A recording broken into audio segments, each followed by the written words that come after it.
Okay, let's time to go to the phones. Let's go to Raymond. Raymond, line number 1. Come on in.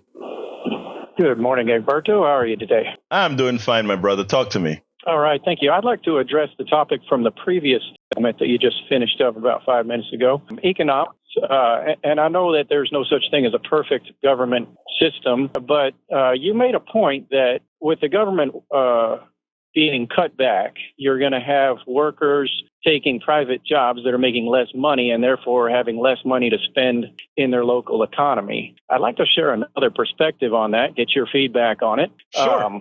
Right now, what we've seen with Doge is massive government waste and fraud that's wasting money that us, the taxpayers, have been putting in for years and years and years and continue to put in. And by cutting that out, privatizing those jobs, saving money by reducing the cost to get the same services done, the government should have an excess of income, a surplus.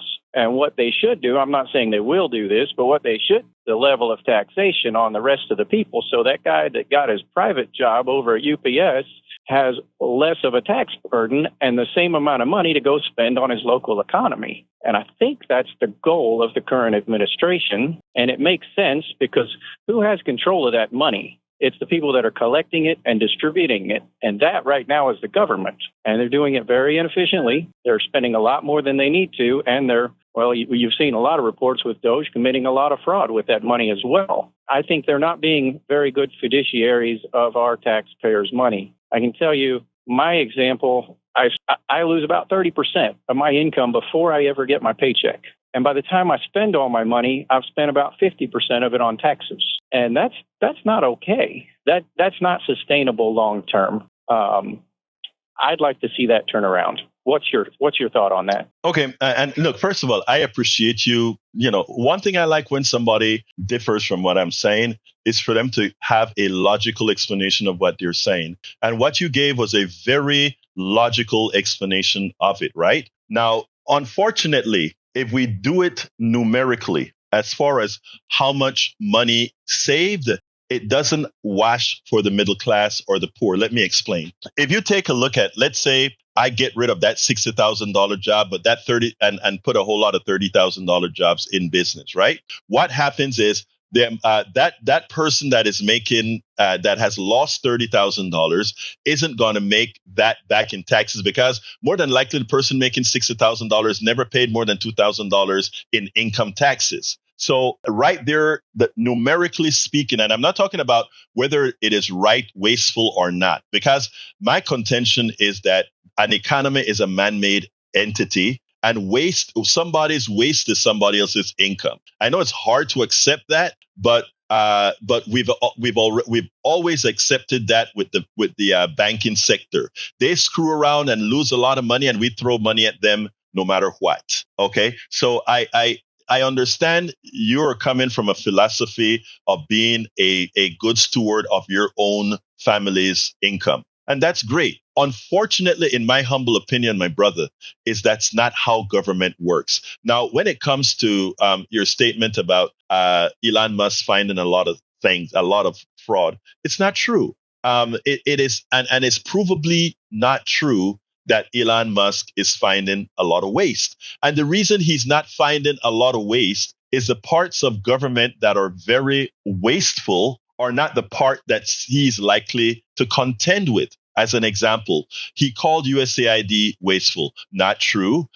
It not only harmed farmers from not being able to send their food and goods overseas, but it starved a lot of people that were dependent on what USAID did. When we look at Social Security through the Biden administration had built up where getting customer service, etc., was done in a very humane fashion. You didn't have to stand in the line for 10 hours, 15 hours anymore. You could go to the Social Security office, and all of these things are not anecdotal. These are numbers that you can find. You could go to the Social Security office and get taken care of. You didn't have to wait on the phone for 4 hours. There are a lot of things that these cuts are made. They're not made for efficiency's sake. They're made for pain's sake. People who spend a lot of time on the phone waiting for service, a certain percentage of them will just get fed up and hang up. Right? And that is the expectation. You also mentioned about these people being able to circulate more in money. Look, most of the savings for government, most of the savings in government will not go to the middle class. The vast majority will go to the wealthy. And you may say, well, they're the ones who pay most of the taxes. True, but they're the ones who take more from the economy. They're the ones who make monies on our backs. What do you do for a living, my brother, Raymond? I'm in sales. What do you sell? You don't have to. I mean, if you can tell me, what can? Huh? I sell flooring material. I sell Great. flooring material. And you're probably a damn good salesperson. So you go out there and you sell your flooring material. And the major company that puts out that flooring material makes a hell of a lot of money on the great work that you do. And they get a much bigger tax break than you do comparatively. Where I'm trying to refocus people's minds is into a position that says the economy is rigged. Remember, economies are man-made and it's rigged. And I hope that in this exchange that we have, go ahead and fact check what I just told you. And then give me a call back sometime and we can continue this discussion. All right? Okay. Thank you, Berto. Thank you very much, brother. We spend a lot of time deconstructing the news, trying to parse it into a form that everybody can understand. We try to find those little nitpicks where it flies above the fray, etc. If you really like these videos that we do, I want to ask a big favor. Please go ahead. Number 1, subscribe to our channel. And number 2, please join if you can. Thank you so kindly for watching. Keep watching. Please remember to share. We must populate the entire internet with our progressive message, a message that we know is what most Americans say that they want. So help us, please join.